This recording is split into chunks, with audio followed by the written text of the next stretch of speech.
শীতকালের দিন এত ছোট, সকালে একটু ঘুম থেকে দেরি করে উঠছি, দেখেন আজকে আর কোনো কিছু কাজ করতে পারি না। মানে এরকম অবস্থা হয়েছে, একটু দেরি করে উঠছি, এদিকে করতে গেলে ওদিকে হয় না, ওদিকে করতে এদিকে হয় না।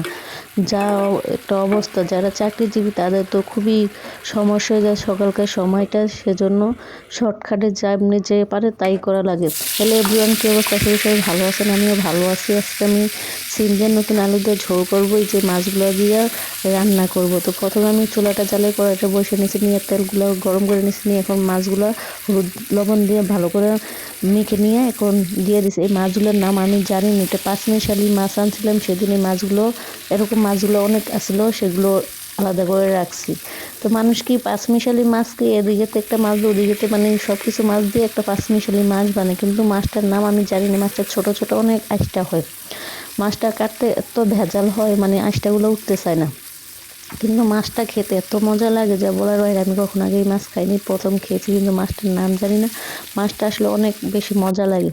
তো মাছগুলো ফাইনালি ভাজাভাজি শেষ হয়েছে, এক পিঠ উল্টে আর এক পিঠ উল্টিয়ে দিছে, এখন ভাজাভাজি শেষ হয়ে গেছে, এখন তরকারিটা বসিয়ে নিব।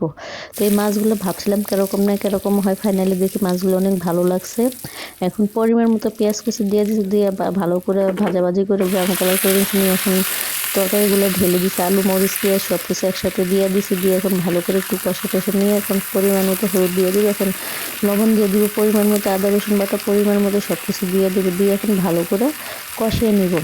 তো আজকে আমার সাথে একটা কী হয়েছে, যেহেতু আমি আজকে সকালে একটু ঘুম থেকে দেরি করে উঠছি, সেজন্য আমি মানে কাজ করছি একটু তাড়াহুড়া, রাত্রে কোনো কাজ করে থুই না। যেহেতু আমরা চাকরিজীবী মানুষ, রাত্রে কিছু কাজ করে থুতে না হলে সকালে অনেক তাড়াহুড়া করা লাগে। তো তরকারিটা ঝোল দিয়ে গোসল করতে গেছে, আর সেদিকে তরকারিটা হয়ে গেছে, পরে আর ভিডিও করতে পারি না। তারপর সেইটুকু যেটুকু আছে সেটুকুই আপনাদের সাথে শেয়ার করি। যারা চাকরিজীবী মানে বা একাকিত্ব জীবন কাটে, যা ব্যাচেলার মতো থাকে, তাদের অনেক সমস্যা হয় যে একটা কাজ আমি করলাম না আরেকজন করে দিল, বা আমি করলাম না আমার হাজবেন্ড করে দিল, বা আমার সাথে অন্য আরেকজন করে দিল, এরকমটা না। আমার নিজের কাজ নিজের একা একা করা লাগে, যেন একাকিত্ব জীবন যে কাটে সে একমাত্র ভালো করে বুঝে একাকিত্ব জীবনটা কত কষ্টের। আর সবসময় বিয়া ছাড়া একা থাকে সেটাই ছাড়া, কিন্তু বিয়ার পরে একাকিত্ব থাকার জীবনটা অনেক কষ্টের। তো ফাইনালি তরকারিটা ভালো করে কষাকষি করে যে এখন পরিমাণ মতো ঝোল দিয়ে দিছি, দিয়ে এখন মাছগুলো ঢেলে দিব। আমি সবসময় মাছগুলো ঝোল দেওয়ার সাথে সাথে ঢেলে দিই, যাতে মাছগুলো একটু ভালো করে সিদ্ধ হয় ঝোলের সাথে।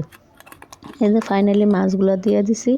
পরবর্তীতে আর কী করবো, ভিডিও করা হয়নি, পরে এসে দেখি তরকারি করা হয়ে গেছে, রান্নার চুলার উপরে বসে ধুয়ে গোসল করতে গেছে। এখন ধনিয়া পাতাগুলো আজকে তরকারি বলক আসার আগে দিয়ে দিছি।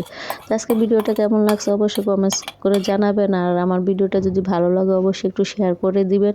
আপনাদের শেয়ারেতে আমি একটু পাবো, আর পরবর্তী আর একটা নতুন ভিডিও নিয়ে চলে আসবো। আজকে ভিডিওটা এই পর্যন্তই, আল্লাহ হাফেজ।